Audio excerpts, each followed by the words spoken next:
Got extract here. We got, it's just an idea.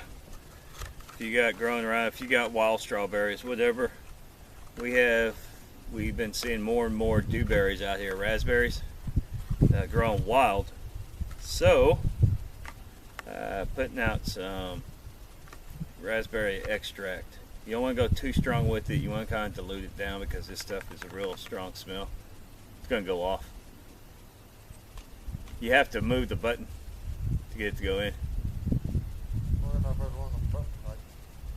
Yeah. But you might want to water it down a little bit, or soak it on a sock, hang it up in the tree, things like that. Another good idea is if you got one of those little spritz bottles, and maybe half water, half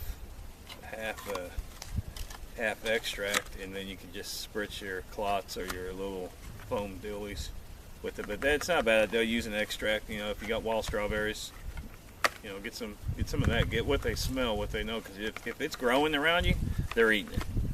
So that's just a little tip for y'all.